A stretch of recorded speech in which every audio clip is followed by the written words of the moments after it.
Welcome to another episode of DD on the Spot. As always, I'm your host, Ryan Johnson. And before we get into it with our guest here today, I'd like to remind everyone that if you enjoy this content, to please give a like and subscribe down below. I'd greatly appreciate it. We have Taylor Stokes on the podcast coming to us all the way from North Carolina, where, like I told her before, my grandpa calls it God's country. I've had a grandpa that lived there for about 10. I think he still has family that lives there, but yeah, he's just praises it. And I went there once, and I don't really remember much because I was really young, but she's a nationally qualified NPC figure competitor, and she's on here to share her health and fitness journey and yeah, just really talk all things health and fitness. And most importantly, she is our current guest. Taylor, thank you so much for coming on. Thank you. I'm super excited. This is my first podcast episode, even though I listen to a lot. First one to actually talk on, so hopefully it's all right. Oh, it's gonna be all right. Are you kidding me? You've already said more in some of your podcasts than I've had from some guests, where it's literally like, "Hey, what'd you do to like get in shape and stuff?" Like, it's like, "Oh, I just wanted to get in shape, so I just started working out." And I was like, "Yeah, great backstory, everyone. Yeah, we really got a lot out of them." But before we get started into that, I mean, I love to ask this question because it's a good icebreaker. Even though it's gonna pay me to say this, what is the weather like today in North Carolina? So I'm actually on the coast, so I'm in Jacksonville. I'm like 20 minutes from the beach. So it's been great this past weekend. It's like high 60s, low 70s is the high. I feel like here you never know what you're going to get. Like it's cold in the morning and then like by the afternoon you're wearing like a t-shirt and then this time of year is always variable, but yeah, it's been super nice. So Hey, I'm just gonna tell everyone it's 10 degrees up here in I mean, but hey, it's going to be in the 30s the rest of the week. Today's just the one freak day where it's like really, really cold. But then again, 10 degrees when it comes to January and February, I will be praying for 10 degrees. Really, that will be a good day then. Really, so hey, you got to get used to it. But before we depress everyone, with the winter weather woes, because that's all I'm going to be preaching about for like the next 3 weeks because it's just so miserable that I'm trying to spread it onto other people and get them as miserable as me because it just makes me feel a little bit better. Why don't you just first off start us off, give us your backstory and what really inspired and motivated you to get in shape and what led to you deciding to become a bodybuilder? so I guess it started high school. I started running track in high school, middle school, and was pretty good at it just naturally. But it was kind of one of those like I'd run at track practice and then go eat like Bojangles and just during the and I did competitive cheerleading, so I guess that like kind of kept me in shape like the rest of the year. But I guess my junior year of high school, I really decided like, hey, I want to be serious about this track thing. So I started working out in the gym. Learned a couple of things from my parents. I guess I would say that I have like really good genetics. So started actually working out in the gym and practicing on my own. Worked with a trainer some then. So I guess that's when I started really getting in the gym and decided I wanted to be serious about that. Ran cross country and track in college, did competitive cheerleading for 10 years. Um, so ran my first 2 years of college and then just decided to kind of focus on school. So got more so in the gym, started training as like a part-time job. I really started following bodybuilding, I guess back in like 2015, but back then I'd honestly gone through a lot of like eating disorders, been through the whole spectrum. So I kind of wanted to do bodybuilding just as a way to get lean and not like the correct reason to do bodybuilding. So I was like, okay, I need to take a step back. Like this would not be something good for me to do right now. So I was just in the gym, did a lot of different things, the whole gamut of what people do, spin classes, weightlifting classes, weightlifting my own. And then got into CrossFit. I did that for like 3 years. Um, really, really enjoyed that, but kind of got away from it just because of some like shoulder stuff that was not brought on by CrossFit, but CrossFit certainly did not help any existing injuries that you would have. So then I just got back in the gym and just started lifting, running a lot more. And honestly, what got me into bodybuilding. So I hadn't thought about it again. I was just kind of working out for myself. And I used my job a lot as an excuse. It's like, oh, I don't get like a consistent sleep schedule. I don't. It'd be really hard for me to, um, I guess, be really, really consistent and consistently train and prep and put that much dedication into it. But we were actually out at a bar and I met some of the people that worked for Elite Performance Tanning. They were here for a show and they were like, hey, do you compete? I was like, no, no. And they're like, well, you really should because you'd only have to prep for like 8-ish weeks or something like that. So I was like, okay, I can suck it up for 8 weeks. Like, let's do it. And so me and my boyfriend, I was like, yes, I'm serious about it. Let's do it. So he was like, okay, let's find you a trainer. And, he supports me in everything I do. So we went full force into it.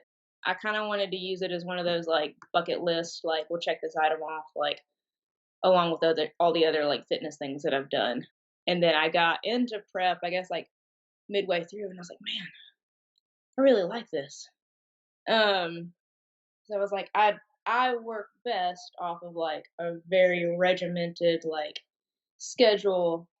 I like checking off the boxes. I like doing the work and feeling like you've accomplished something like each and every day. And so I got into it and I was like, shoot, I think I'm gonna be hooked on this. Like, all right, I think this is gonna be my new thing. Sorry, babe, but it's gonna cost us a lot of And money. then he's like, God, what have I created? Yeah, he's very supportive of that. But Yeah. That's awesome. So, did you have any misconceptions or myths about the sport that you were believing in before? Because unfortunately, the general public, there's a lot of things that people leave out there, especially about the sport of bodybuilding. And then when you add female bodybuilding into that, it's like times 10. So, was there anything that you were concerned about, or were you just one of those people who just wanted to just jump right in and, just dive right in? um, I don't want to say misconceptions. Um, I guess I've done a lot of different like athletic things. Like I ran cheerleading. I've done like triathlons. So um it's like I understood everything like fitness nutrition wise and how much you have to like throw yourself into it. Um, I guess what I tell people who ask about it, or who are like, yeah, I think I want to do it. And I'm like, it's a 24-hour commitment. It is absolutely 24 hours, like sleep. You have to have, your meals consistently, like drinking water. So I don't want to say I have like any misconceptions, and I don't want to say I underestimated like how much work that it'll take, but I think that everybody kind of underestimates how much work you have to put into it. Um, Especially the younger generation too, where they want everything now and they want it yesterday. Where it's like, this is not the lifestyle that you want to get into if you really want to, be successful in this sport. I mean, it's not going to work. But yeah, it's just that's another shocking thing for me. But I mean, one thing that just isn't talked about as much as it should be, and it's just so important in this lifestyle, is the nutrition. And I mean, it is vastly more important than the working out. What were some of the big nutritional changes that you had to make? Because, like you said, you were trying to lean down, and then now once you get into bodybuilding, you're trying to bulk up a little bit. So, what is that ever evolving sort of nutritional journey like? yeah, so I guess what made it easier for me, and I think this is what a lot of people don't understand as well. So since I've kind of been in like the health and fitness like world doing all this stuff for years and years and years. I mean, I'm 29 now and I guess I started all this in high school and really started watching what I ate like when I was like 17, 18. So I'd already kind of built this as a lifestyle. So I was already like taking my meals to work with me. I was working out 5 to 6 days a week. Was already like eating a lot of chicken, fish, vegetables, like that's just how me and my boyfriend live. Like he does strongman competition, so he eats a lot more than I do. But What is the we food bill are like for him? Good God. it's yeah, he's not competing right now, but it's definitely just watching him eat a lot and him just sitting there like I'm miserably trying to take in food. And I'm just like, let me just scrape the like oatmeal I can off have the the bottom of the leftovers of bowl. what you're having, basically. Yeah. Yeah, it's exact opposites. But so I mean, our lifestyle though kind of revolved around like health and fitness anyway. Um, so going into like a prep for me, nutrition wise, it wasn't a lot different. I was eating the same foods, just different amounts. Like I already was like loved all these healthy foods. I, rarely eat um all these like cheat meals and stuff. Like I kind of already built it into a lifestyle. Um, so going into prep, obviously it's still very difficult. It's difficult for everybody, but it was just eating foods that I already enjoyed and was already eating, just different amounts. So and it's, that's a whole struggle enough. It's like I told you before, one of the reasons why I never compete is because I cannot go through that prep diet for long. But what were your friends and family's reaction like when you announced to them, hey, I want to give bodybuilding a try? Yeah. Um, I think so. I kept it like kind of quiet with a lot of people, unless like I talked to them like just on a day to day basis. Like all of my coworkers knew, so they were always like, "Hey, like when's your competition gonna be?" And I would always go to eat with them because I wanted to be like a part of the group. So I'd always go eat with them, but I would just sit there and watch them eat. So I had to like watch them eat pizza and stuff. Um, Which, by the way, if I was your coworker, I'd be the guy who's like, "Oh, this tastes so good. yeah, This tastes yeah. so. Just look at how great it looks." Yeah, I would be that guy. Yeah, yeah, a couple I mean, everybody was, like, supportive. A couple people were like, "Oh, that's, like, not good for you." Um, my parents probably thought that I was crazy until they actually, um, saw me compete, and they're like, "Okay, okay, I get it." 'Cause my mom was like, "Maybe you'll compete and then, like, get this out of your system," and then they came and watched, and they're like, "Okay, I get it. Like, what do you need to do?" 'Cause I went on, like, a trip with my mom, and I had to be like, take all my food in a cooler, and, like, measure like, I went to eat with them once, but I was like, "No, I cannot eat any more than, like, what I've already put into my Fitness Pal," but I think she's more of a believer now that 'cause my parents are like, "Well, we understand that you're gonna throw yourself into whatever you're doing, so we see that you've had some success in it, so no, we don't think you're so crazy." Maybe just a little bit, maybe not as much, Probably, but I probably. mean, you were talking before about, being genetically blessed, and I love to talk genetics on this podcast because so many people, I mean, everyone's on social media these days, and I hear it all the time. Oh my God, I want his arms, I want her abs, I want their back. And I just want to just strangle them and just be like, you do not understand, how people got the way that they look. A lot of it's genetics and a lot of it's, just the way that they work out. But I mean, so many people do not understand that if you were to train exactly the way someone else does, you're not going to look just like they do because genetics and other factors. But whenever someone first gets started working out, they always have that one body part that really, really takes off that they don't have to train as much.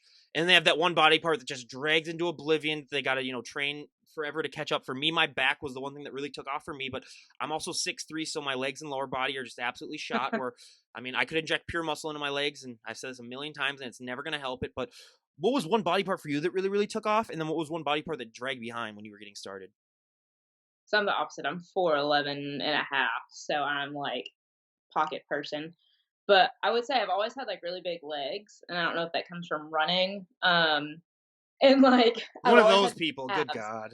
I've always had big calves, and people always comment on my calves, and I'm like, it's mostly it's mostly genetics if you look at my parents, like and I hate to say, like, but that's just something I don't train. But I've always had really big legs, and I've always hated it until, I got into this, and I was like, "Oh, this is perfect now," like, because like, quads, popping, like but so I guess, like, I do train legs, like, really hard, but, that's something that I've always just had big legs, hated it until now, and I'm like, "Oh, well, this is nice now." And then for the longest time, I guess since I did CrossFit, I've always had, like not always, but since I had started CrossFit, I had visible abs, um, and they just stick out. I call them, like, the Annie Thor's daughter, like, 3D abs, so it's like, even if I have, like, a little more, like, fat on my midsection, like, they always kinda, like, stick out, which I guess that's from just doing a lot of, like, CrossFit stuff that works your core, because there's everything is just working the midsection, squats, overhead press. So that, um, was pretty lucky. Uh, Yeah, Annie Thor's daughter, when she was pregnant, still had a six pack, basically. yeah. So I was just like, okay, yeah, that's not how's that fair? But other than that, I mean, the CrossFit body and the bodybuilding body are a little bit different. But was there anything that you really took from CrossFit when it came to like sort of how it made your body that you really think helped benefit you? Because it's been 50-50. Because some of the guests that I've had have been like, oh, I wish I hadn't done CrossFit before bodybuilding because it kind of made my body a little bit out of proportion to what bodybuilding is. Or for you, did you think that benefited you, or what was your experience like transitioning from CrossFit to bodybuilding? Um, I had a little bit of time in between, because it makes you I call myself like I have a rectangle body anyway. So it's literally just no hips, just straight up and down. So CrossFit makes you very blocky. Um, whereas, thick midsection, um, big shoulders, big legs, like But so I had a little time in between, thankfully. I remember one day I had been like not doing CrossFit for like I want to say a year, but one of my friends was like, "Oh, you look like a CrossFitter," and I'm like, "No, do you know how long I've worked to like make my waist smaller so that I don't? Not that there's anything wrong with that, but I'm like, that's not my like objective now." I don't want to say that there's anything. I don't know if there's anything that benefited me going from CrossFit to bodybuilding. Um, because I mean they're just so different. But CrossFit, like I just love the athleticism, and I love that just athleticism, all the movement, like that was fun.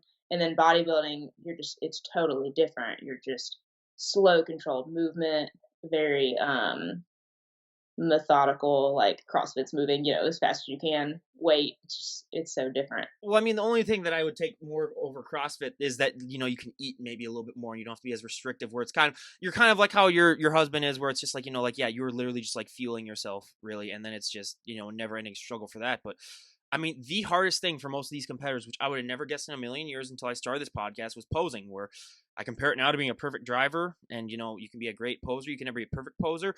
It's always ever evolving. What is your experience with posing been like?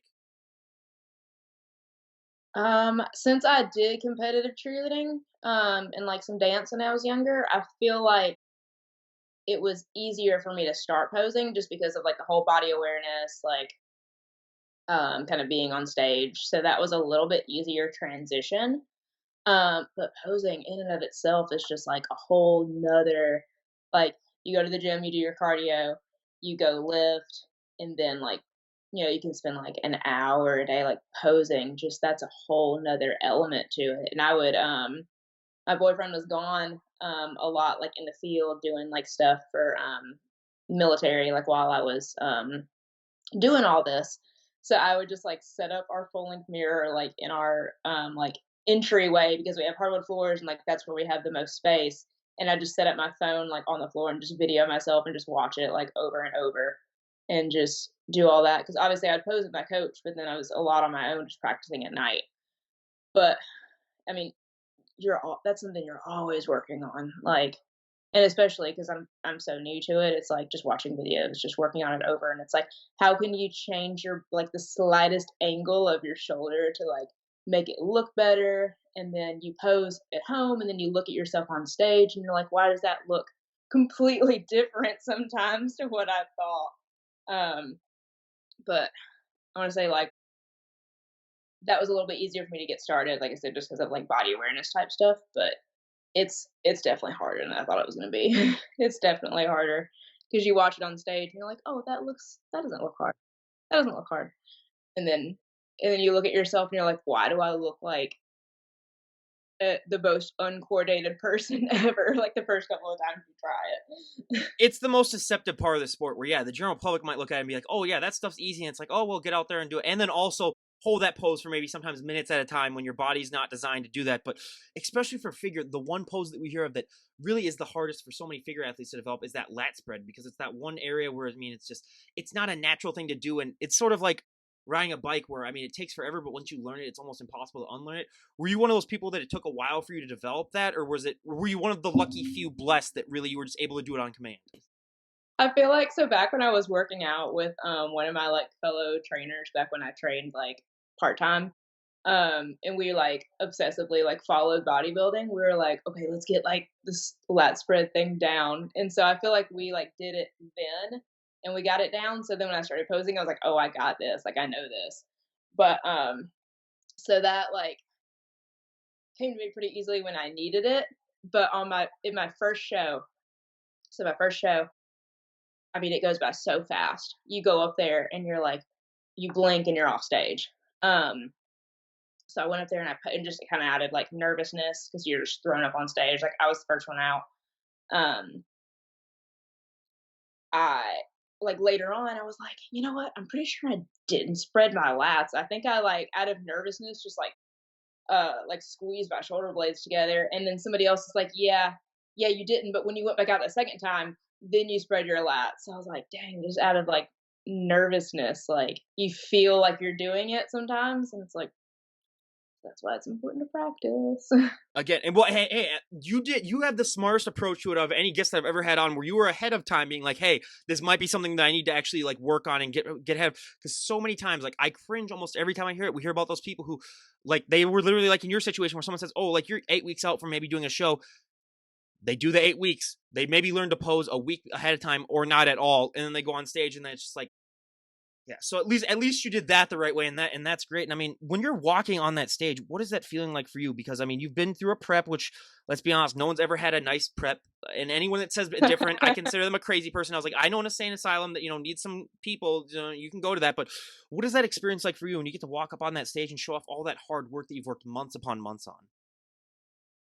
I mean, I love being on stage. I guess just from the back in the day of like cheerleading. I like performing.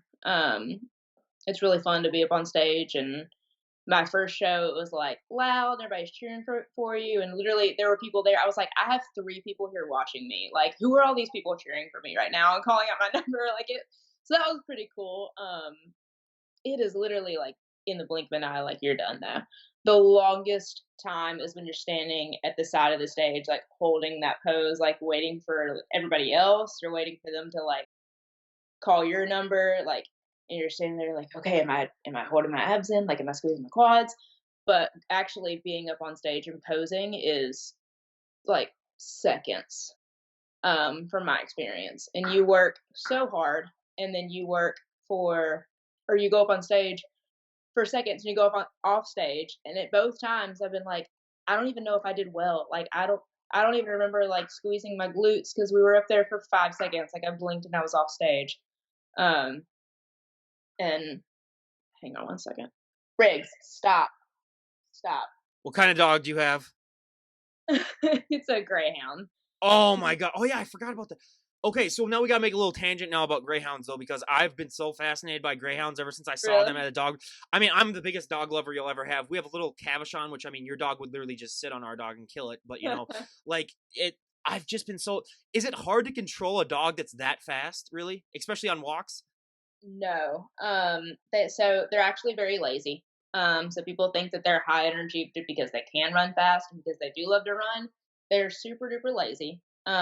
He does like to go on long walks. He's getting a little bit older now, but they run around like 5 to 10 minutes. And then they're good. And they're good for the rest of the day. I mean, you often cannot let them off leash like in an unfenced area because they can run so Oh fast. So yeah, that's like just yeah, not that's catching just them. yeah. But he's super super good. But no, they walk really well on leashes. They work like they're crate trained when you get them because they're in crates at the track. They develop your schedule really well. Like, no, they're awesome, and they are mostly lazy. But I had to have a large greyhound. He's about 85 pounds. So did you adopt from the track afterwards, or is it a retired race dog that you got? He's retired. Yeah, he went to a like specific greyhound like adoption uh, agency, I guess you would call it. I got him about 3 weeks after he retired. Oh So wow. That's okay. Yeah. Well, thanks for dispelling that. Because before, I would have never volunteered to walk a greyhound before because I was like, that dog is gonna just pull me. I mean, I could be 450 pounds, and that dog would still be able to with how fast they are. But yeah, that's great. And again, I love having those animal interruptions on the podcast. I'm making a compilation of all the times that they've happened because that's my favorite part. I mean, my ultimate favorite part is that I had a guy bodybuilder on and he had a stack of trophies behind him, and his cat jumped up on the stack and started kicking off the trophies while we were talking. And I said, "You do realize that's staying on because that's the greatest thing that's ever happened on this podcast, really?" And he's like, that's fine." But I mean, back into your journey. I mean, yeah, just what is that like for you that first time that you realize though that it's like I put in all this work to be on stage for like a minute at most? Is it kind of one of those things where you're like, what? Because that to me is the most amazing part was like that these guests put in so much effort. Where it's like being a baseball pitcher. Yeah, I was on the mound for like an hour and a half a game really, and you guys are on there for a minute, and you guys put in 1,000 times more effort than I ever put into any one of my sports. So what is that like? Just sort of realizing that like, hey, I put in so much of this work for such a minimal amount of time. right. Um, Obviously, we work for that moment for it to all pay off and all come together in that moment that you get to look pretty on stage.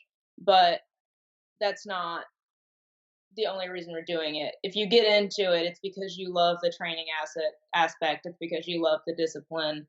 You love, every part of it, and hate a lot of part of it too, honestly, at points. I was gonna say if you loved every part of your prep, then I'm like, okay, like I said before, she might be a little crazy, everyone. So just take what she did with a grain of salt, really. I am. I feel like we're all a little crazy though to put ourselves through Oh this. yeah, for sure.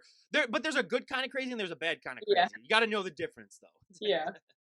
And no, I love that when you get, all your tan, when you make up hair, you put your suit on and then you just don't even recognize yourself. And it's like a pretty cool moment and you get to go up on stage and show all your hard work. I think because you were on stage for such a short period of time, that's why every moment you're like, I don't want to cut corners here. I don't want to, eat off my plan here because I don't want to go up on that stage, put all this time in, pay all this money, and go up on stage for that, couple of minutes and say, man, I wish I would have done this. I wish I hadn't done this. I wish I would have done it differently. Um, Obviously that's what we work for and we chase that moment. But if we're in this, then it's because we love the training, love that the discipline, and just love bettering ourselves.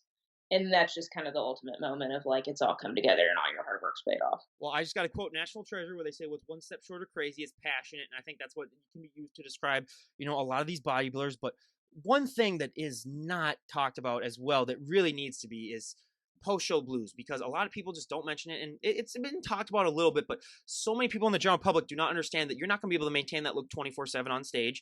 So then when they see these bodybuilders in their off season, some of them are even like, well, do you even compete or like do you even like work out at all really? Because it's like they don't understand that the body's not meant to be like that 24/7. What was that like for you when you first realized that, like, hey, all this hard work? Because I know that you started off just to try to get lean, and it's like, yeah, you're gonna maybe achieve that for a day when you're on that stage, and then afterwards you're not gonna be as lean. Has it gotten easier for you to accept that fact that like you're not gonna be able to keep that stage look as your career's gone on?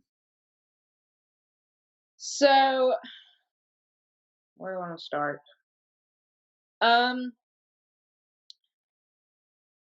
since I feel like since I did go through all of the like eating disorders, eating issues, like I've kind of separated myself from like what do I want to say? How do I want to say it? Um, I think of this as kind of like a business transaction Yeah. at this point. So it's like I'm eating this way and doing this training to achieve this goal, which the goal at the moment was to get on stage. And it was like, do what you have to do to be your best that day. Okay, we've achieved that goal. The next goal is to put on muscle, to eat more. So you're gonna gain a little bit of weight. And it's just kind of like, all right, do what you have to do to get to the next point. Okay, then do that. So I kind of separated myself from this is the way that my personal body looks to like, okay, this is more of like a what you're doing to achieve this goal. So you kind of just take like your ego out of it, I guess, and you just make it into if this is what you want, this is what you have to do. Um, I made a lot of peace with the fact that being stage lean was nowhere near where I wanted to be for life. My mom was like, "You're not gonna try to," which she saw me like she came to help me out like during peak week, so she saw me when I just looked like skinny, just skinny and flat, and she's like, "You're not gonna try to like maintain this all the time, are you?" And I was like, "No, this is actually a miserable way to live. Like, I'm not performing the best at my job. Like, I'm walking around in like a brain fog. I have no energy. Where normally I'm like the person that's like go go go all day." So like, no, I understand that this is for a short period of time, and then I want to put on a little weight because this is just a miserable way to live. But I told myself ahead of time. I kind of told this to my boyfriend too. I was like, I don't want. I was like, I'm manifesting this. I'm not gonna be the person that like starts like binging afterwards. I'm not gonna be that person that like lets myself get into like a depression. um, I'm just gonna say, okay, that's done. What's the next goal? What's the whether it be like a house project, whether it be like something, what can I do now to put my mind on besides like that day. And you can tell yourself as much as you want that you're not going to let that happen. It still happens. It still happens. I mean, there was a show this past weekend and a couple of my friends did it. And I was like, oh, I just wish I could be doing that right now. I'm looking at pictures and I'm like refreshing Instagram to like see the results. And I'm like, oh man, I wish I could be out there right now. But I'm like, on the other side, my house is clean, my car is clean, the laundry's done. And I was just able to go on like a date night last night with my boyfriend and eat what I wanted. So there's two sides to every coin. But it's been difficult. And, there's been some eating slip ups and not even just coming in late night from night shift and starting to eat a little bit because you're starving and then you're just like, oh well, I can eat this and that and do whatever you want because you're not necessarily prepping. But I'm like, this is a lifestyle, and if you want to be good at it, then you have to off season, like a pro. So it's a day to day. It's definitely day to day. Absolutely. I mean, another myth that I love to bust, I should have asked this earlier on the podcast because I ask it normally around then, is that, it's gotten better the last 5 years due to Instagram, but there's still so many women that have that fear that if they walk into the gym and, they eye a 1 pound dumbbell, they feel like they're going to gain 50 pounds of muscle just by doing a curl of that. Did you ever have that fear? And even if you don't, or even if you didn't, I bet you still hear that all the time today. How do you like to respond to that? It's it's crazy how many people still think that. And I think it's just because like my Instagram is, it tailors your feed to what you want it to be and everything. So everything on my like explore page is, if it's not food, it's fitness. So it baffles me that people still think that if you lift weights you're going to get like bulky. Um I never really had that idea. I always wanted to be more like muscular. And if I was when I was running, I still lifted weights even though it was not heavy weights. Um, but I did at one point have a boyfriend who was like, "Yeah, I just don't want you to get any more muscular." And so for like that week, I was doing CrossFit then. So for that week, I would do like less than RX weight, and I was like, "Oh, he doesn't want me to get any more muscular. Like I'll do lighter weights and do it more like get my heart rate up more." And then I was like, "Forget that. What in the world? Like, no, I'm here to challenge myself." But I think it still baffles me that people think that, and it's just an education and experience thing. But the people still think that if women lift weights, they're going to get bulky because getting bulky, it takes work. It takes work to put on muscle. I mean, and not only work in the gym, but if you want to put on some quality muscle, you got to eat a lot. And most people don't eat to put on quality muscle unless they are trying. So, And again, if that does happen to you where you do gain, like 50 pounds overnight, I'm searching for that person. This is a podcast where it's like I'm trying to find my yeah. golden ticket, and I haven't found them yet. And, if I do, I will train with them for life, and I'll spend my entire life savings than just have them work out with me once because, yeah, they have found it. But there's so much more of a mental benefit of this sport than there is a physical benefit. I mean, the physical change is the one change that people are going to recognize, but how have you changed mentally, you think, as a result of this sport? Because it's the one thing that I think impacts you so much more than the physical. Oh, for sure. And I already like had the discipline to eat right in general, and get in like regular workouts.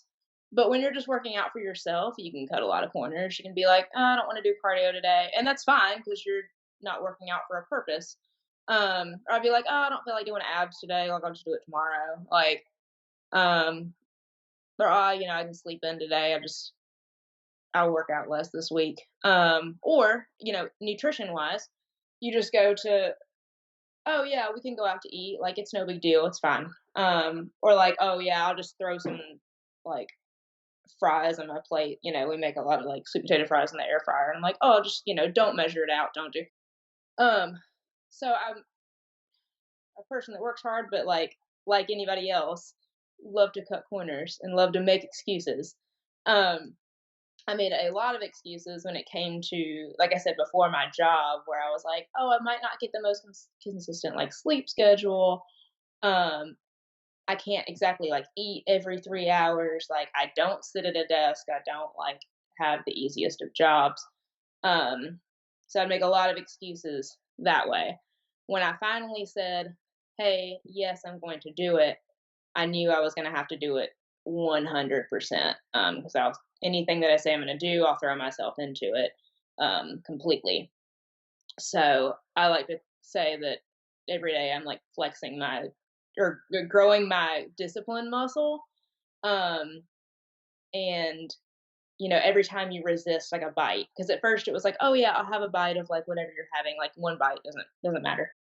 So, every time that you don't do that, every time that you don't put something in your mouth without measuring it, every time you say, I'm tired, but I'm going to do these ab workouts anyway, or like, I'm going to wake up at 4 a.m. because I know that I have to get my cardio done, you're like growing your discipline muscle.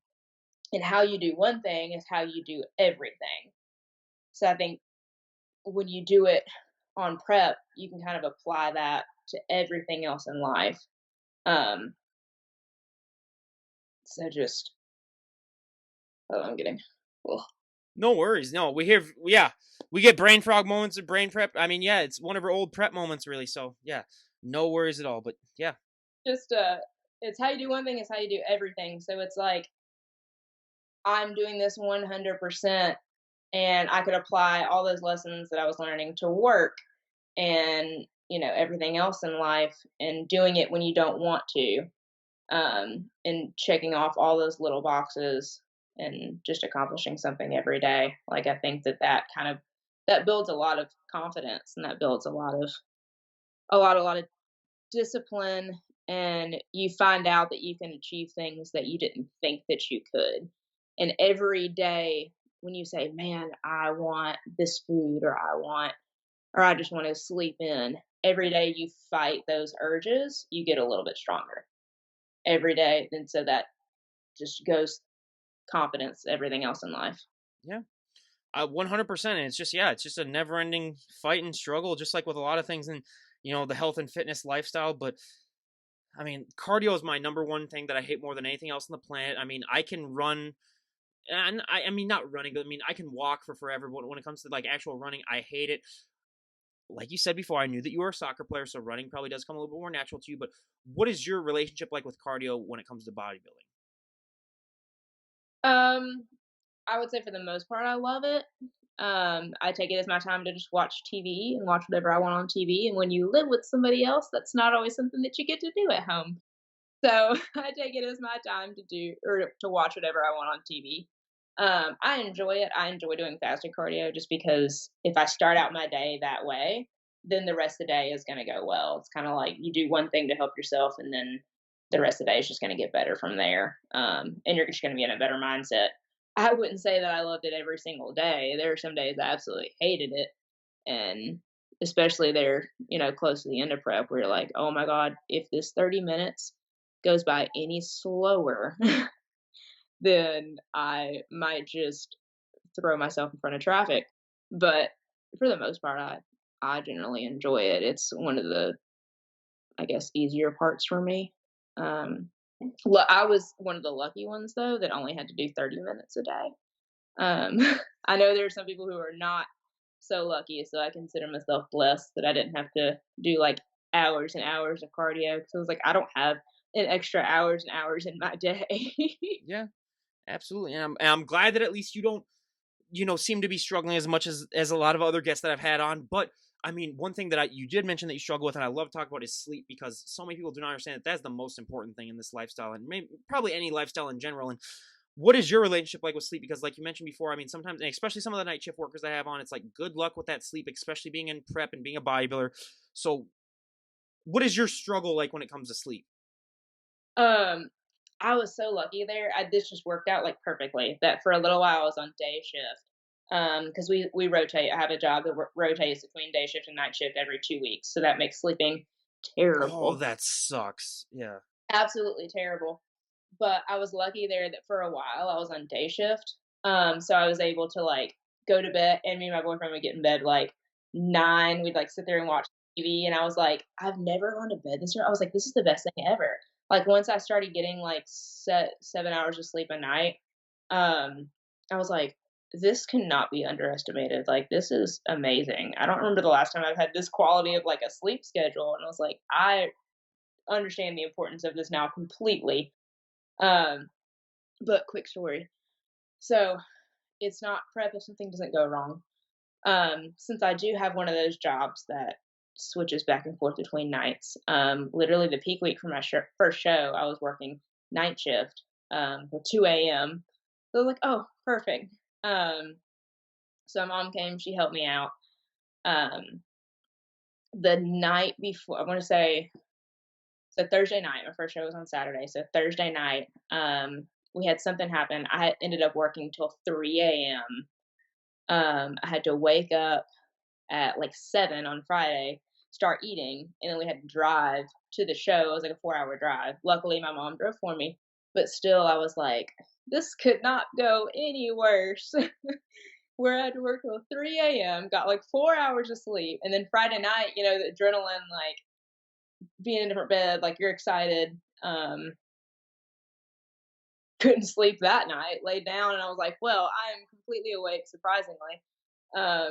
Had to wake up, early the next morning and start getting ready. So that I was like, that if I can do that, then we can do anything. Get through on very, very little sleep, working, nights, that entire peak week on like virtually no carbs.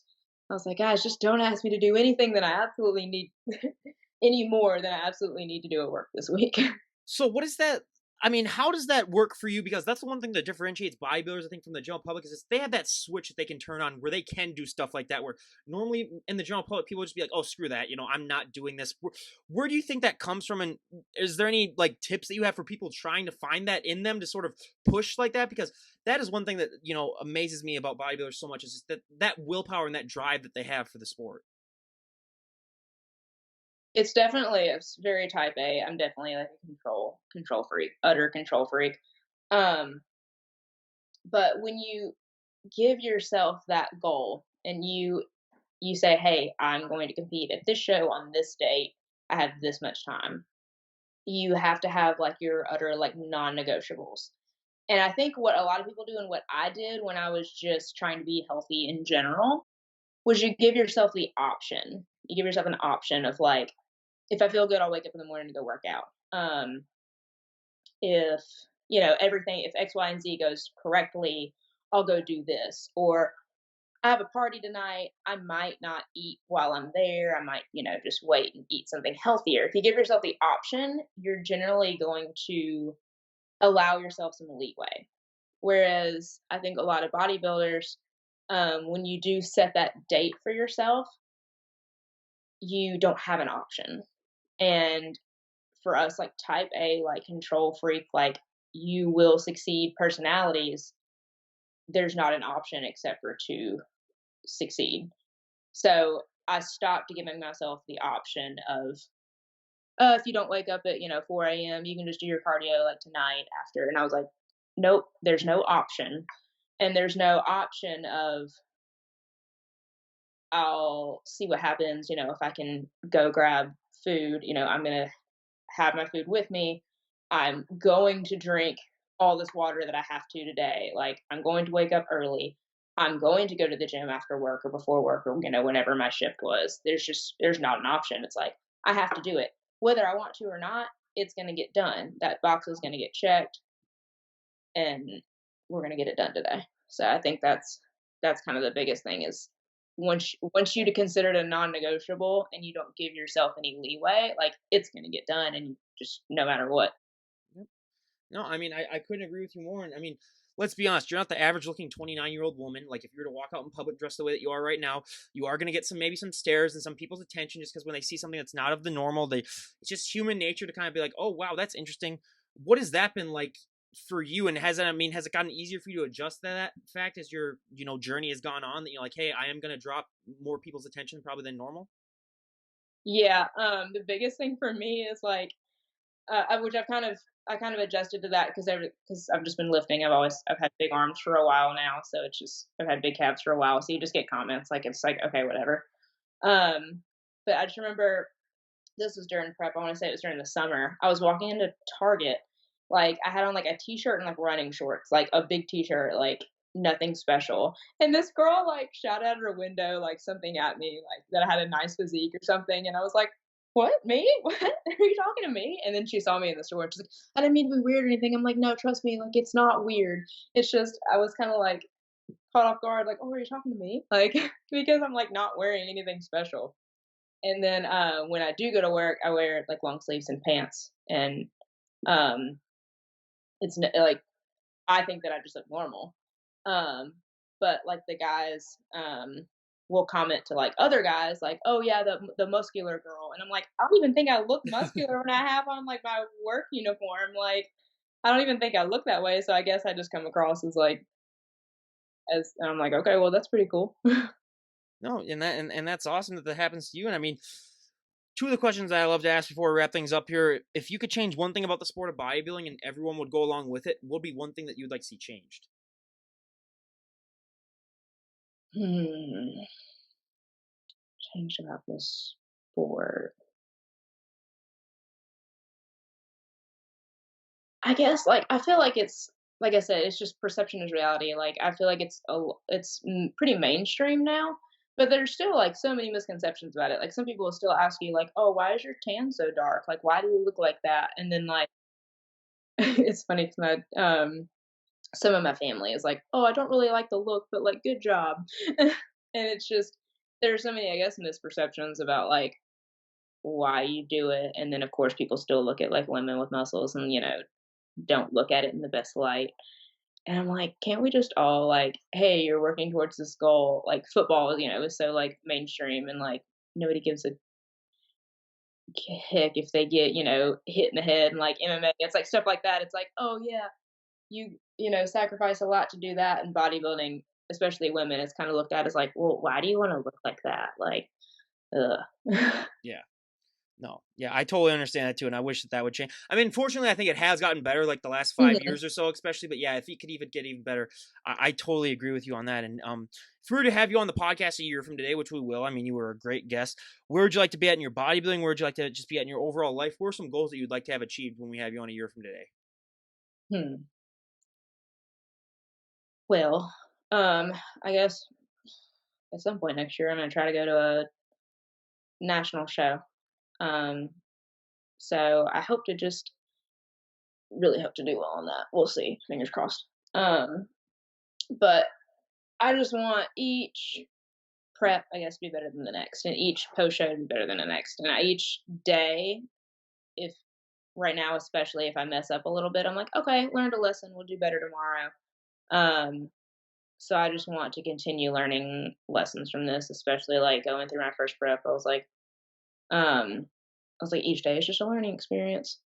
So I just hope to be able to do it better next time around. I just want to compile a list of like, do this, don't do this, like learning type experiences, especially like juggling that and then juggling work.